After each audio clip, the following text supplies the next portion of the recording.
Hello, it's Rosalyn from Rosalyn's Creations, and today I want to show you how I made this beautiful box here. I've used Sahara sand for the lid, I've used crushed curry for the base, I've embellished it with early espresso seam binding ribbon, which is really beautiful. I've used to stamp with is the vintage leaf stamp set. I've taken this leaf and this smaller leaf and stamped randomly all over the base and the lid. Okay, and I've used Versamark, I've used my stamping buddy, and I've used copper embossing powder. I've used the H block and the C block to mount my stamps on. And this box is big enough to hold if you wanted a gift of a book, or like I've filled it with some stamp sets to send off to somebody. And then just pop that on and then you can retie the ribbon. Okay, let's get going and I'll show you how I made this. Today's project is using Vintage Leaves, which is a stamp set that's being carried over into the new catalogue.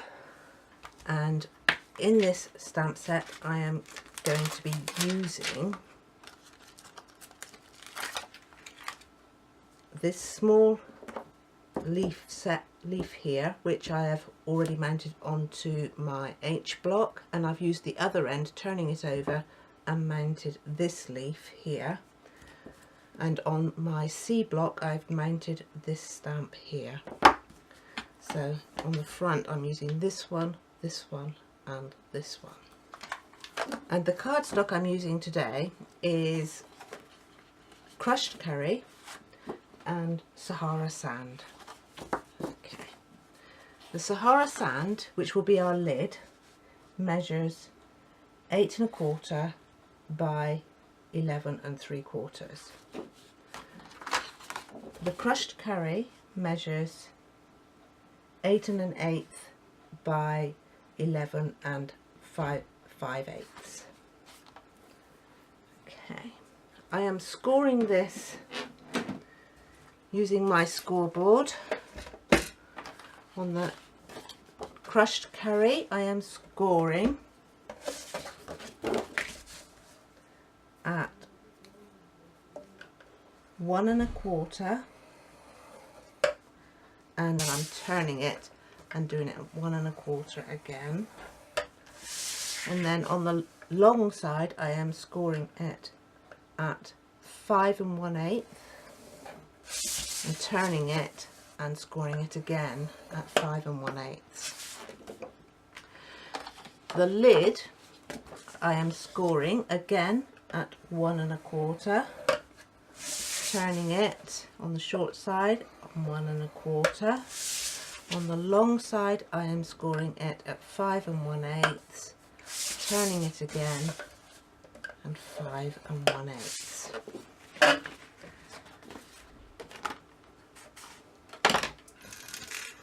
Move that out of the way. Now we're going to do some stamping. I'm going to stamp the whole of the front, and I'm going to stamp the top, and I'm going to stamp the back, but I'm not going to stamp these two tabs. So to do that I am using these post-it notes that I previously used on another project, which you'll see on my YouTube channel, and I just pop that down through there. I created these myself using Stampin' Up's two-way glue pen, and I literally just cut strips of A4 paper and ran a bead of the two-way glue down the edge and left them to dry, because when you leave them to dry like that they become repositionable, so you can then use them like a post-it note. So they're going to stick, whoops, I need to go right down on that one. They're going to stick there, so that will protect where I want to go. Okay, and I'm going to be using my embossing buddy, which I'm going to work all over, just to make it powder only goes where I want it to go. I'm going to be using Versamark, and I'm going to be embossing with the copper embossing powder. So all we need to do now is stamp randomly all over. So it's upside down, wrong way round, off the side of the page, just random stamping.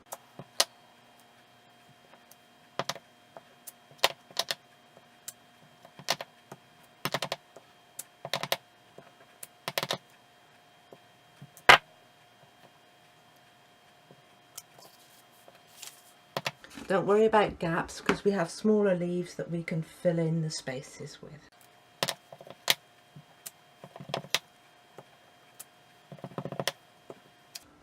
Right, and we're going to come in with the next smallest leaf,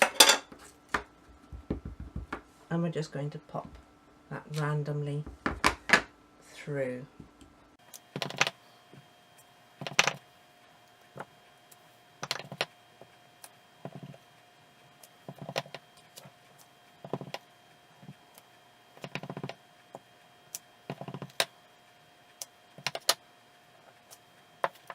And then using the very smallest leaf, I've turned it around and it's on the other end of my block, just fill in those last gaps.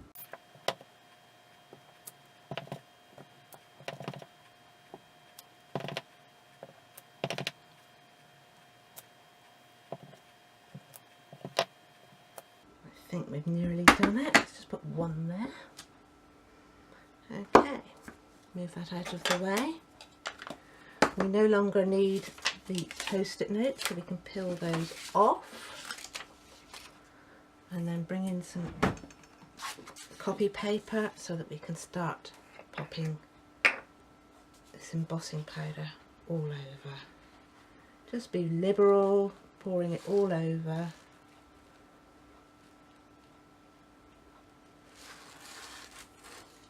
Like so. Turn it around and then over the top as well. Looks like I need to gather that up and put it back in the pot.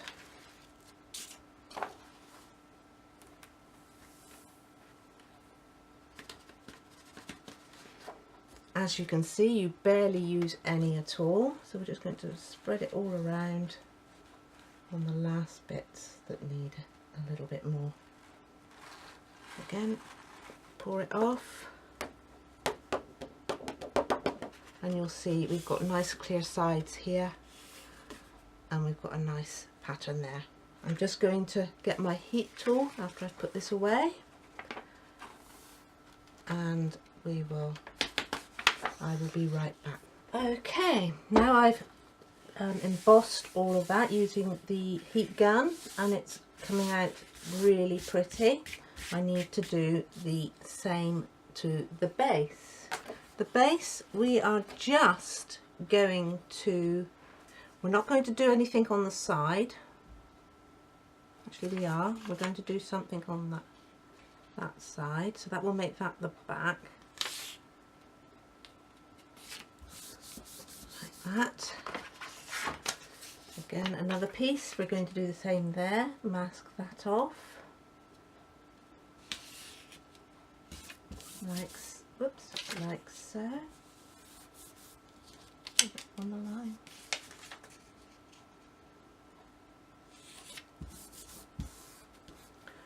And then we're going to take a piece, let's put it on the grid paper and then we can get it straight.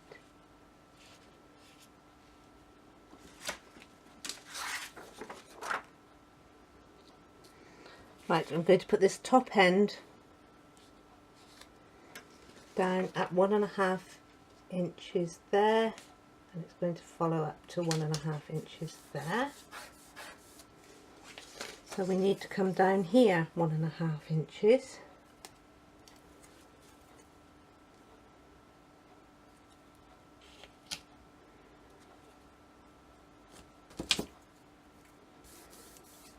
1.5 inches there.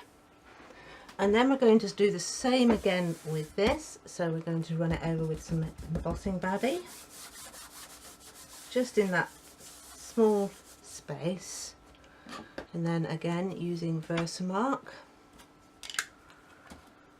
we're going to stamp. We don't have so much space here, so it's not going to be quite as much. Just make sure you go very random.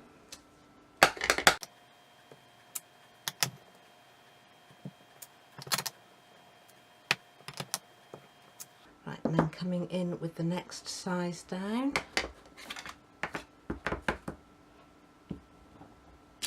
Going slightly off the page again.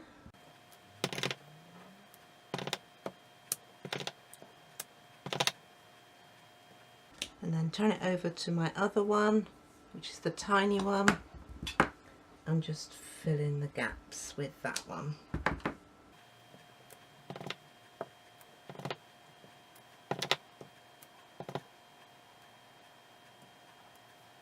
I'll do one more down here.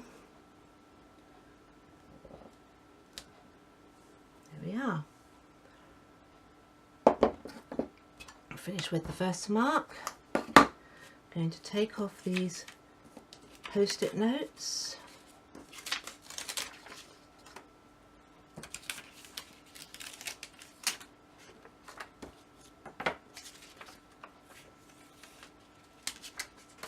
And then we're going to use some scrap paper to catch the powder. And again, using the copper embossing powder, just spread it evenly over all of here.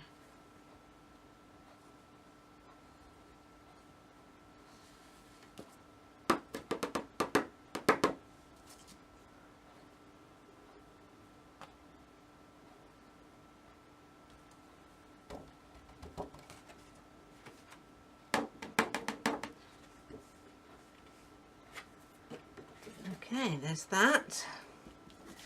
Pick up all of this.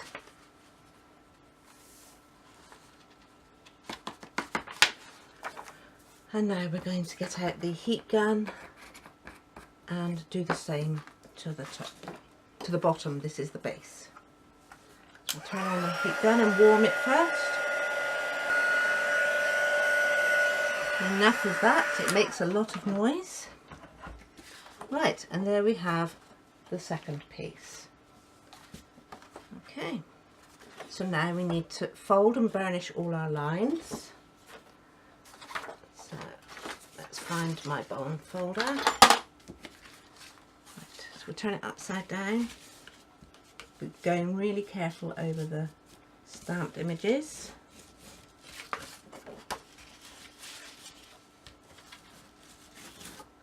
And be a bit firmer where it's not stamped.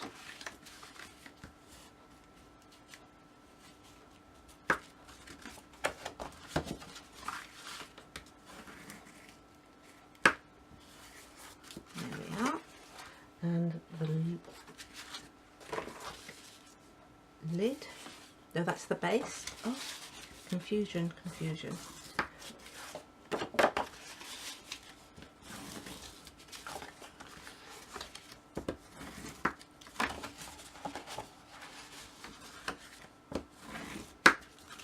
Okay, and now we need to cut out.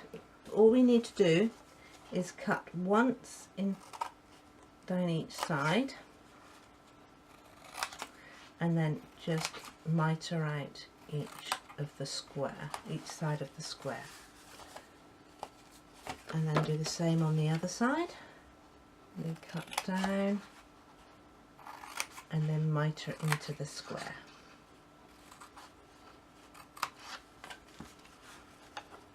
This just gives us a flatter finish. And the same with the base, with the lid. We cut in to the first score line on that square and miter out. So there's not a lot of cutting in this box.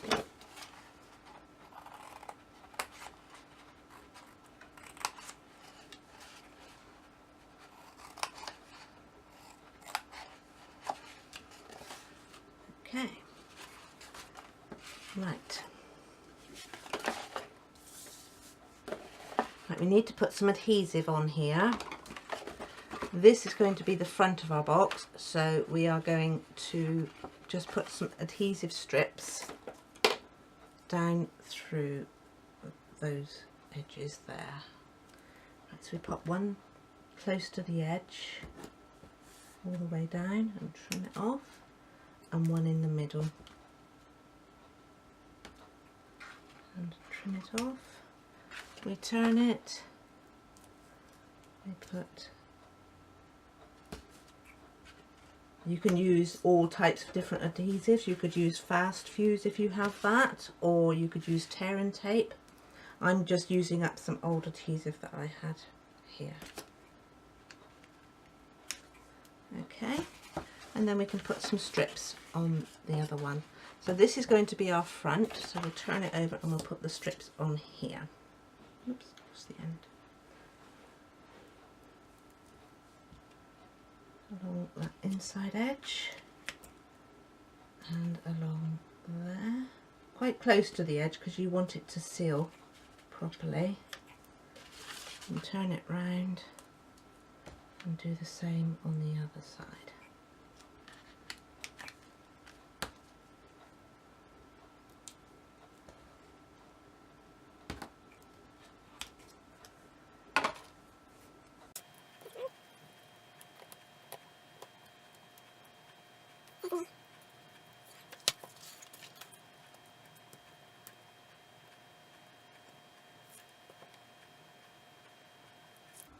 Okay, so what we do is we push that side in, we bring this one up, and then we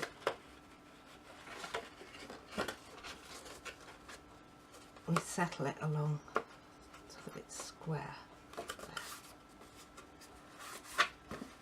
Okay, do the same on the other side, push the end in, bring that one down, and then square it up with that. Okay, so that's our base, and then we do the same with the lid.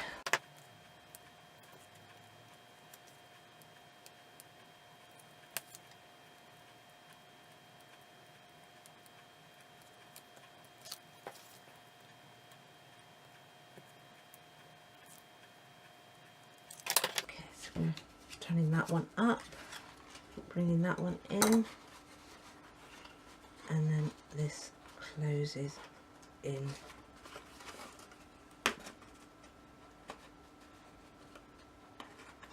Like that. And then we do the same with this side.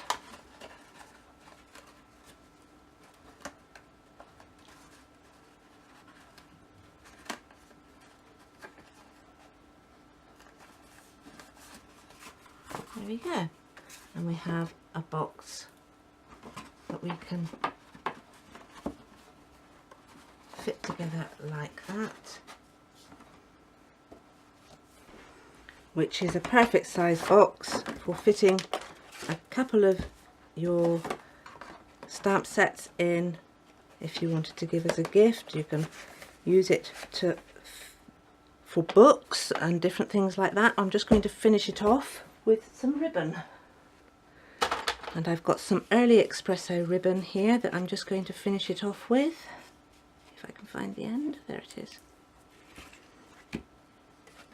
And we're just going to tie this around the box, which was the front.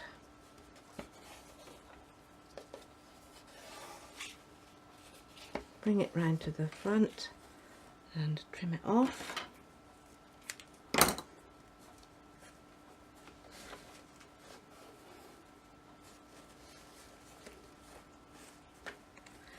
And we can tie that off with a tiny bow. This is seam binding ribbon, 1/2 inch wide, and it really is a dream to work with. It's very, very forgiving for me, who is not very good with tying bows. And just trim off this edge and trim off that edge, and there you have it. A beautiful gift, and anybody would be really pleased to receive. Okay, thank you very much for joining me, and I'd hope to see you again soon. Thank you. Goodbye.